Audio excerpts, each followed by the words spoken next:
पानी पी लेना, संतोष कर लेना कि यही मेरे पति है। मैंने उनका मुख देख लिया। मेरा मजबूर ये है कि हमारा घर गरीब है, घर में खाने के दाने नहीं है और उसी खाने की व्यवस्था के लिए मुझे कहीं काम करने के लिए जाना पड़ेगा। पत्नी ने भी विचार किया कि पति सही कह रहे हैं, घर हमारा काम नहीं कर रहा है, घर को चलाने के लिए धन दौलत की आवश्यकता होती है। पति पत्नी को फोटो दे करके चला गया। पत्नी रोज उस फोटो को देख लेती थी, पानी पी लेती थी, पूजा कर लेती थी, भोजन कर लेती थी। महीने 2 महीने निकल गए। भगवान कृष्ण ने कहा कि गोपी फिर क्या हुआ? गोपी भगवान से कहने लगी कि अब सुनने का काम तुम्हारा है, बोलने का काम हमारा है। अभी तक तुम बहुत बोल लिए, अब नहीं बोल पाओ। गोपी ने कहा कि प्रभु कन्हैया, जब महीनों 2 महीने के बाद में उसका पति जब कमा करके घर आया और दरवाजे के ऊपर वो आवाज लगाने लगा कि मैं आ गया हूं,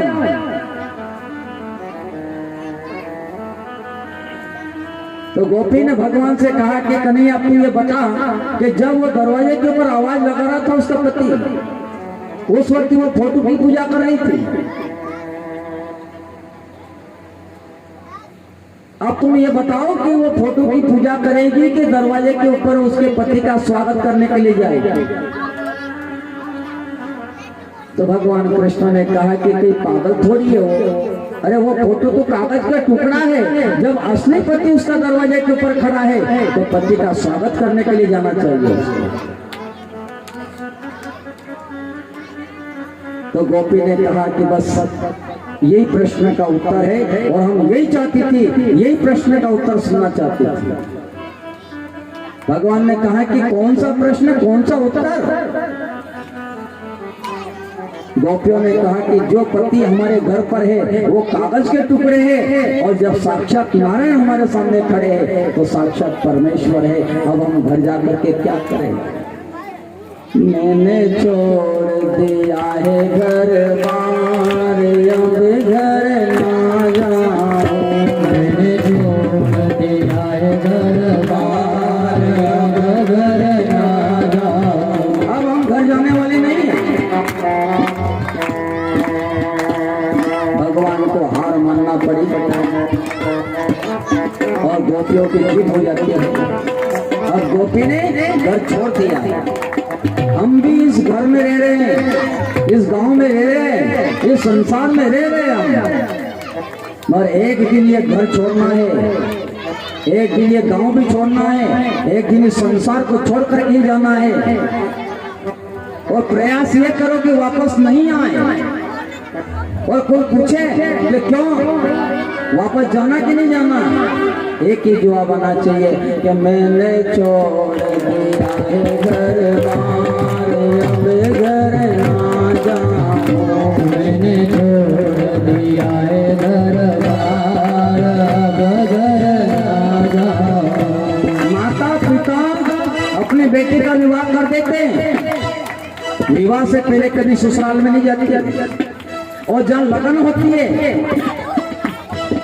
फिर वो कहती है मैंने छोड़ दिया है घर बार, अब घर ना जाऊं। मैंने छोड़ दिया है घर बार, अब घर ना जाऊं। अब मैं प्रीतम पति के साथ में रहना चाहूंगा।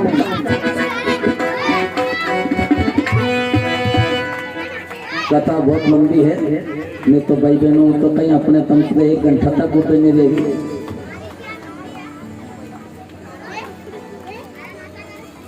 भगवान ने इन गोपियों को सांत्वना दी।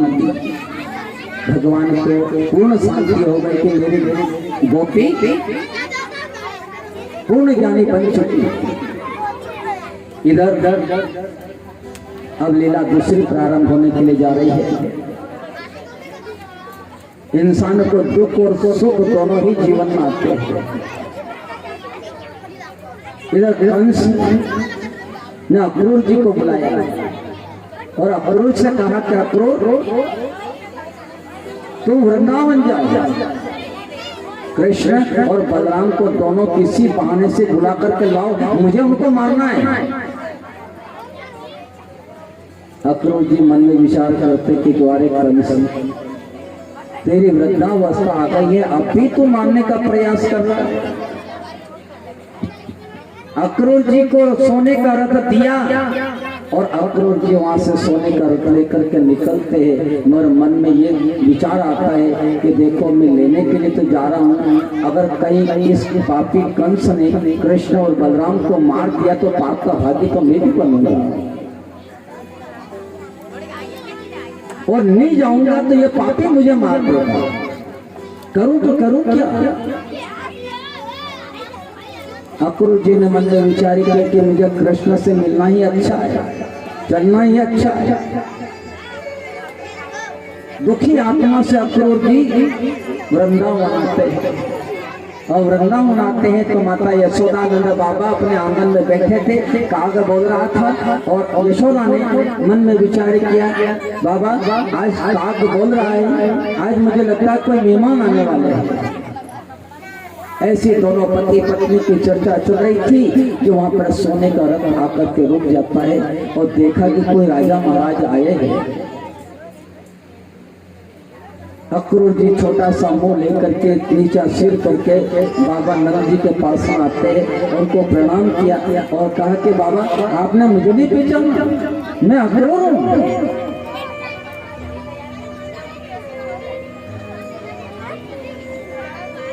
बाबा नंद ने उनको गले लगाया। बात यह है मन में कि कंस ने मुझे कृष्ण और बलराम को लेने के लिए भेजा है, अब मैं इनको ये बात बताऊं कि नहीं बताऊं। दुख भरी कहानी है। अक्रूर जी को आंख में से आंसू टपकते ही बंद न हो रहे। एक दिन बाबा नंद ने पूछा अक्रूर तुम रो क्यों रहे हो।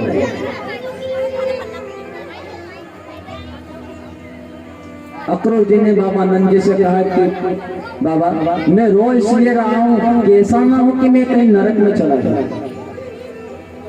जो काम करने के लिए आया हूं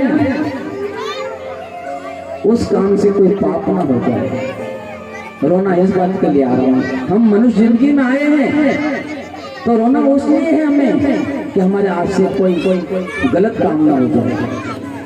भगवान से प्रार्थना करो कि यह हाथ कोई परोपकार में काम आए।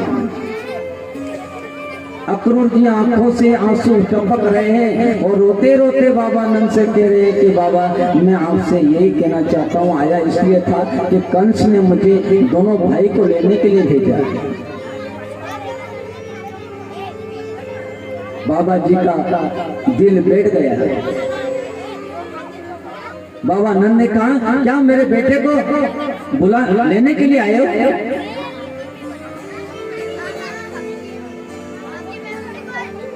ये बात धीरे धीरे यशोदा के पास आई। यशोदा ने तो सुना तो बेहोश हो जाती है और मनी मन में विचार करती है जब से तू पैदा हुआ है बेटा, जब से ही ये कंस तेरे पीछे पड़ा है मारने के लिए, और आज भी दोनों भाई को बुलावे के लिए भेजा है, सोने का रथ लेकर के भेजा है तो तुम्हें मारने के लिए ही भेजा है। मनी मन में माता रोती है, अपने मन की बात किसी को कहती नहीं है। ये बात जब भगवान कृष्ण और बलराम को मालूम पड़ी तो भगवान कृष्ण ने अपनी माँ को रोते हुए देखा और माँ से पूछा कि माँ तू क्यों रो रही है। तो उसने कहा कुछ नहीं बेटा, मेरे भाग्य फूटे हैं। भगवान ने अपने हाथ से भगवान की माता के आंसू पूछे और कहा कि माँ मत रो। मैंने सुना है कि मामा कंस ने हम दोनों भाई को बुलाया है। माता रोते रोते कहती कि हाँ बेटा बुलाया तो है। तो माँ से कहा कि माँ तू रोती क्यों है? अरे हम छोटे से बड़े हो गए।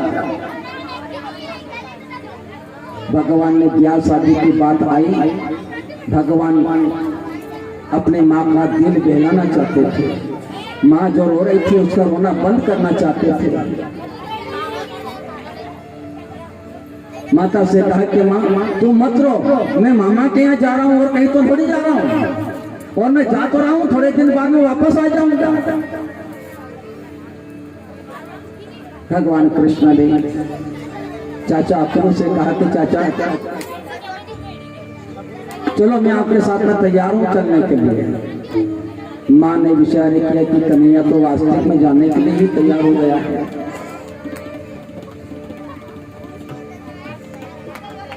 अब क्या होगा?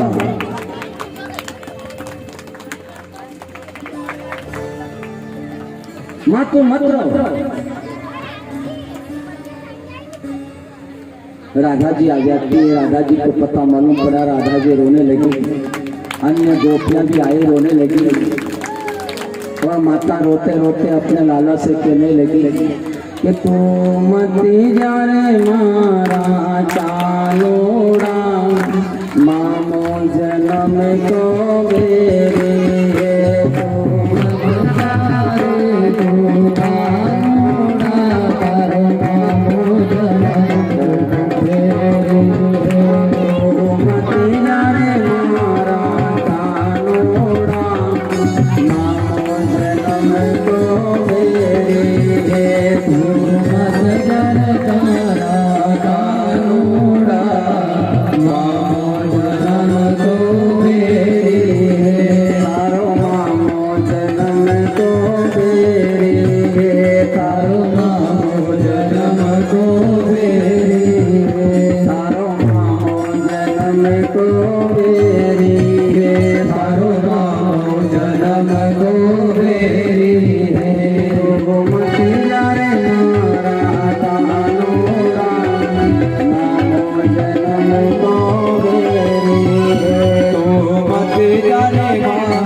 Go,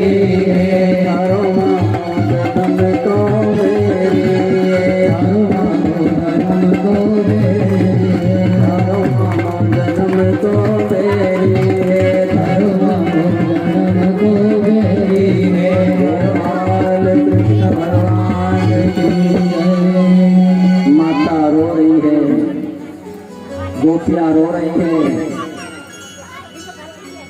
भगवान कृष्ण ने देखा कि जहाँ पर देखो जितने जीव चराचर जीव सब रो रहे हैं। भगवान को कोई छोड़ना पसंद नहीं करता है। भगवान को कौन सा जीव है कि वो छोड़ सके। जीव मात्र भगवान को अपनाना चाहता है, मगर भगवान कहते हैं कि मैं हमेशा तुम्हारे पास में रहूंगा, तो तुम्हारा जो प्रेम है वो प्रेम बना करके ले। बेटी विवाह होने के बाद में ससुराल में अच्छी लगती, अगर वो बेटी अपने माता पिता के घर में रहना शुरू कर दे तो कैसा रहेगा। माता पिता दुखी हो जाएंगे। ये बेटी मगर वो शोभा ससुराल में शोभा देती, पियर में शोभा नहीं देती। पियर में उसका मान सम्मान नहीं रहेगा, और ससुराल में रहेगी और समय समय से आती रहेगी तो उसका बड़ा सम्मान रहेगा, स्वागत रहेगा। ऐसे कोई भी जीव परमात्मा को छोड़ना पसंद नहीं करता है। ये सब गोपियां रास्ते पर सो जाती है और भगवान से कहा कि अगर तुझे जाना है तो हमारे ऊपर रथ के पहिए निकाल करके चला जाए। भगवान ने उन गोपियों के सामने हाथ जोड़े कि गोपी तुम चिंता मत करो, कुछ समय के बाद में मैं वापस आ जाऊंगा।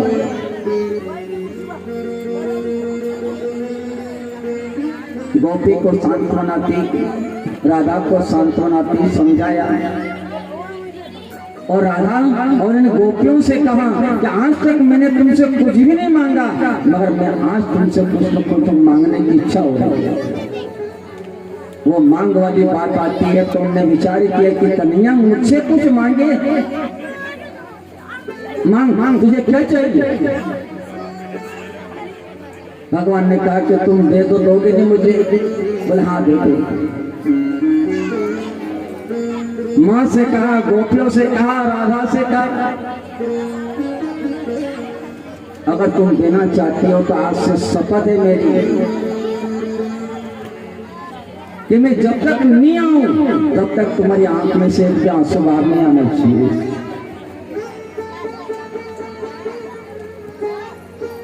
ये गोपियां सब तेरे हैं। बोले कन्हैया तूने क्या मांग लिया, ये हमारे बस की बात नहीं थी, मगर फिर भी हम तेरे को दिए। ये आंसू आज के बाद नहीं निकले, चाहे हमारे प्राण निकल जाए और हमारे आंसू बाहर नहीं आएंगे। गोपियां जहां की जहां बैठी रह गई, देखती रह गई, मगर आंख से आंसू बाहर नहीं निकले, क्योंकि वचन वध हो चुकी थी। भगवान अक्रूर के रथ में बैठते हैं। अक्रूर जी रथ ले जाकर के कंस की नगरी की ओर प्रवेश करते हैं। सर्वप्रथम मथुरा जाने से पहले एक धोबी घाट के ऊपर कपड़े धो रहा था, गठरी धो करके ले जा रहा था, और भगवान ने कहा कि दादा ये तू क्या ले जा रहा है? इसमें मामा कंस के कपड़े हैं, मैं धो करके ले जा रहा हूँ। भगवान कृष्ण ने कहा कि दादा हम भी मामा के घर जा रहे हैं, तो एक दो कपड़े हमें दे दो। तो धोबी ने क्या बोला भगवान कृष्ण से, तूने तो ठीक है, मत तेरे बाप दादों ने भी ऐसे कपड़े नहीं पहने होंगे। भगवान को क्रोध आया, एक चाटा मारा उस धोबी को और उसके पास से सारी कुर्तल गठरी छुड़ा ली। और भगवान ने यह शपथ कहा रखी थी, जब तक मैं अपने मित्रों को वस्त्र नहीं पहनाऊंगा तब तक मैं वस्त्र नहीं पहनूंगा। आज भगवान ने अपने ग्वाल बाल मंडली को ये नए नए वस्त्र पहनाए, जिसने जैसा पहना उसके नाम से लिखे। आगे चले, कुब्जा मिली, कुब्जा से कहा कि कुब्जा कहाँ जा रहे हो? वो चंदन का कटोरा लेकर के कंस को लगाने के लिए जा रहे थे। भगवान ने कहा कि चंदन मुझे लगा दे। कुब्जा 8 जगह से टेढ़ी मेढ़ी शरीर थी, वृद्धावस्था में थी, गुबड़ी गुबड़ी चल रही थी और कंस को चंदन लगाने के लिए जा रही थी। भगवान ने उसका हाथ चंदन में गिला किया और भगवान ने अपने मस्तक के ऊपर लगाया। भगवान प्रसन्न हो गए। भगवान ने कहा कि कुब्जा तूने चंदन लगाया है, अब मुझे भी कुछ न कुछ देना चाहिए। भगवान ने उसकी कंचन जैसी काया बनाई। बुजुर्ग अवस्था में थी, उसको सर्वगुण संपन्न बना दिया भगवान ने। वो कुब्जा ने भगवान के सामने प्रार्थना की, प्रभु आपने ये वृद्धावस्था का शरीर था, इस कंचन काया को पवित्र कर दिया, तो अब भव से पार करने के लिए कृपा कर लेना।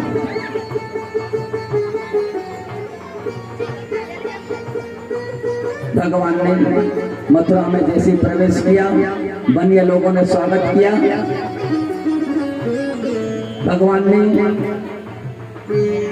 जैसे कंस ने धनुष यज्ञ का रखा था, उसका रास्ता पूछा, लोगों ने बताने से मना कर दिया। भगवान को गट गट के वासी क्या पूछेंगे, मगर भगवान को लीला करने के लिए आए हैं। और भगवान कृष्ण और बलराम सीधे जाते थे जहाँ पर कंस ने धनुष यज्ञ रखा था, वहीं गए और भगवान वहां जाते ही उस धनुष को तोड़ देते, भंग कर देते।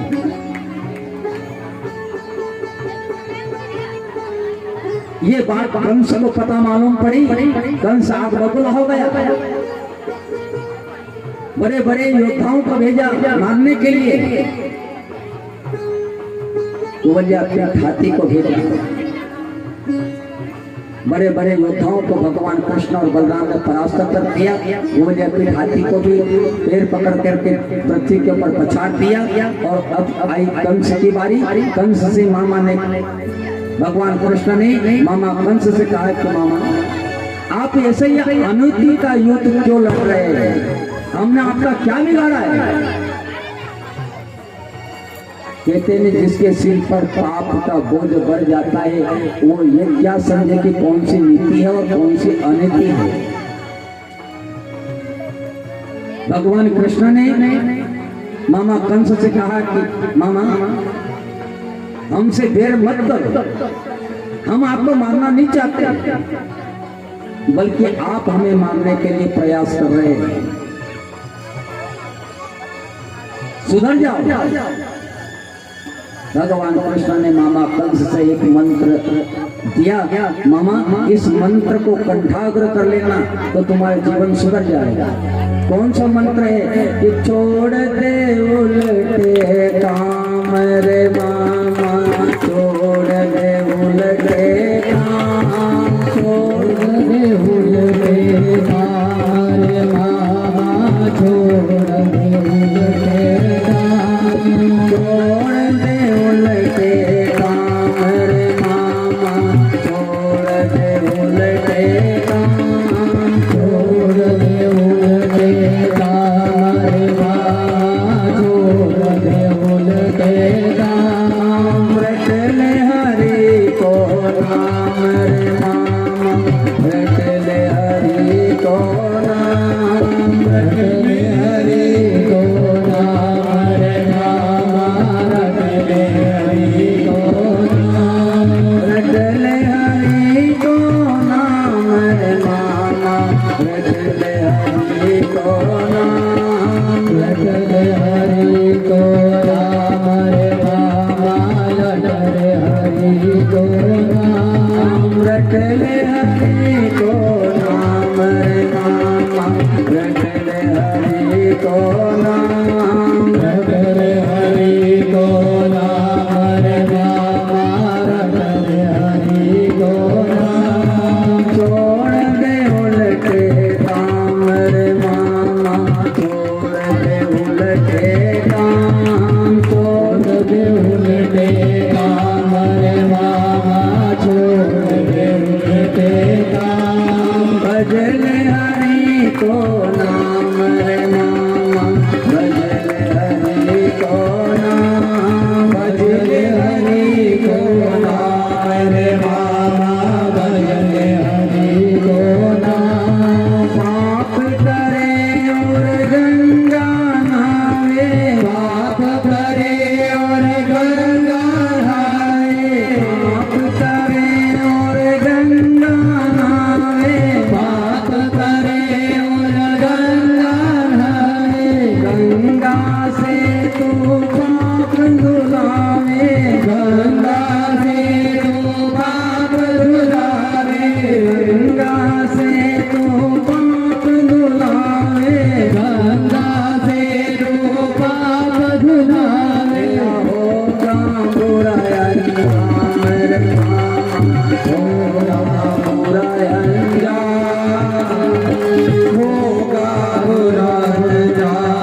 से जेल खाने में बंद किया है, आज तक उसको जेल खाने से बाहर नहीं निकाल पाए।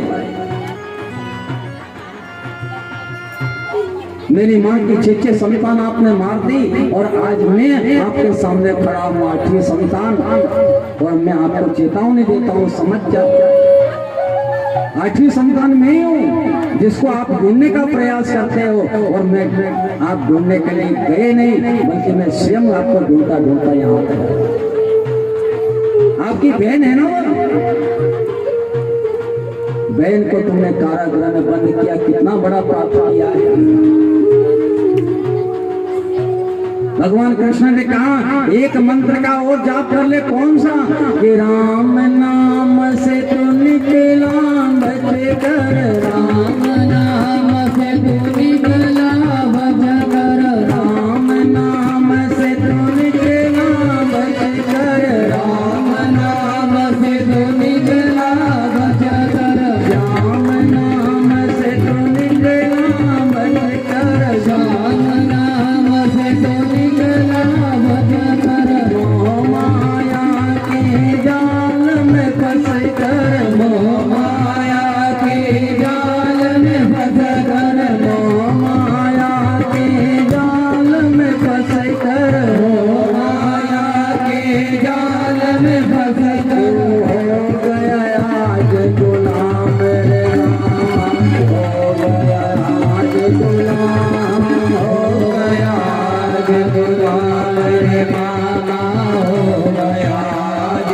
गुलाम, हो गया आज गुलाम रे मामा, हो गया आज गुलाम, हो गया आज गुलाम रे मामा, हो गया आज गुलाम। रट ले हरि को नाम रे मामा, रट ले हरि को नाम, रट ले हरि को नाम रे मामा, रट ले हरि को नाम। पता लगा ले ब्रह्म ज्ञान का, पता लगा ले ब्रह्म ज्ञान का, पता लगा ले ब्रह्म ज्ञान का, पता लगा ले ब्रह्म ज्ञान का। ये बंदे तू किसी काम का, ये बंदे तू किसी काम का, ये बंदे तू किसी काम का, ये बंदे तू किसी काम का। ढूंढल ठीक मुकाम रे मामा, ढूंढल ठीक मुकाम, ढूंढल ठीक मुकाम रे मामा, ढूंढल ठीक मुकाम, ढूंढल ठीक मुकाम रे मामा, ढूंढल ठीक मुकाम, ढूंढल ठीक मुकाम रे मामा, ढूंढल ठीक मुकाम। छोड़ दे उनके काम रे मामा, छोड़ दे उनके काम, छोड़ दे उनके काम रे मामा, छोड़ दे उनके काम। हरे कृष्ण भगवान की जय।